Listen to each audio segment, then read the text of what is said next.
Madre, no llegaría la hora de Esta la canción realmente surgió como una idea pequeña y uno ve que a veces de esas ideas pequeñas que uno ve como tan mínimas que pueden nacer en el cuarto de uno, se convierten en una manifestación grande y se convierten en una voz para todo un pueblo.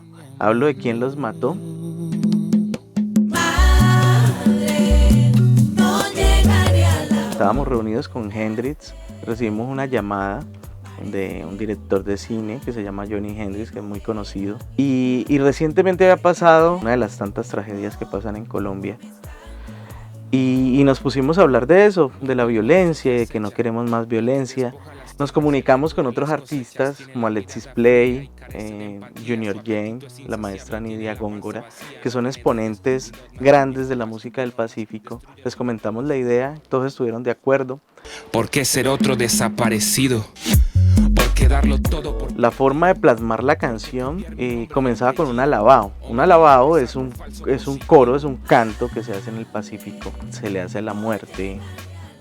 Pero también quería traerlo a la modernidad, el rap, el hip hop, que es muy contestatario y es muy fuerte socialmente, y el currulao, que es el ritmo madre de la música del Pacífico. Hay sangre en la arena y esta vez no es del torero. Son 5 chicos que salieron pero nunca volvieron. Uno de ellos resistió de una manera inexplicable para señalarle el camino. Entonces comenzamos grabando la primera parte de la canción, que es el coro, y a ese coro le pusimos voces de alabao con la maestra Nidia Góngora. madre, no llegaré a la hora de la cena. Aparecí en un lugar que no era mi hogar. Luego me puse a hacer un beat de hip hop, remontándome a mis tiempos de adolescencia cuando escuchaba Tupac, Nas. Ahí tenemos el ritmo ahí tenemos el beat, pero a ese beat quería ponerle la célula del currulao. Le pusimos un cununo, que es como un instrumento parecido a la conga, y es esto. Pusimos los brillos, los guasás, son como los shakers. En el bajo también quería darle un aspecto étnico, pero a la vez una modernidad. Y realmente en el bajo en el currulao, titum, tum, titum, tum, titum, tin, titum, tin, cortando ese bajo y haciéndolo cada compás. Es decir, un compás sí y otro compás en silencio.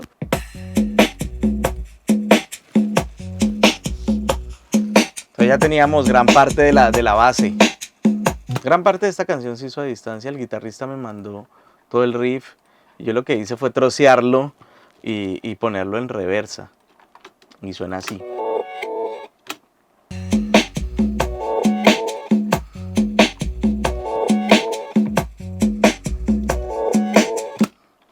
Entonces ya teníamos la guitarra y luego llegó el maestro Esteban Copete.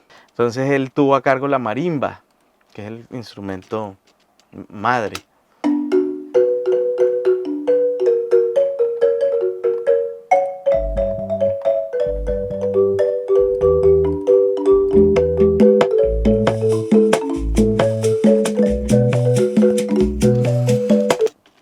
Bueno, entonces ahí tenemos, en armonías tendríamos marimba, guitarra y teclados. Y yo siempre pues he manejado como un concepto de jerarquía entre las armonías, que es como dejar un instrumento de principal, dejar otro instrumento haciendo ritmo de esas mismas armonías y dejar el otro haciendo simplemente una base armónica al fondo. Siempre ese ha sido mi concepto de jerarquía en las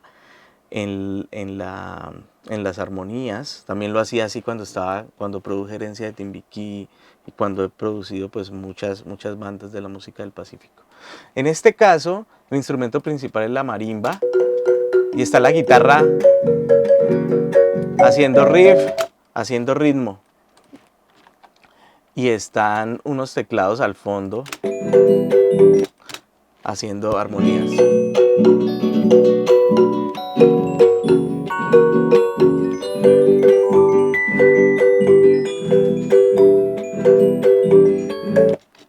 Bueno, y ahí tenemos como todo el concepto de lo que era la canción, de lo que es la canción a nivel sonoro, a nivel de producción. ¿Quién los mató? ¿Hasta cuándo esta guerra que cobra vidas inocentes? No llegaré a la... Bueno, y rápidamente esta canción se convirtió en una de esas canciones que están en la librería de la música del Pacífico de Colombia y estarán, bueno, quién sabe hasta cuándo, y cada canción se convierte también como en un ser que es casi como viviente y que queda ahí, y que queda ahí para la comunidad y para que la gente la escuche y la cante cuando desee y cuando lo necesite. Madre, ¿te acuerdas que te hablé de las estrellas? Hoy ellas están aquí, hay muchas otras junto a mí, y todas van volando, se van surcando en lo alto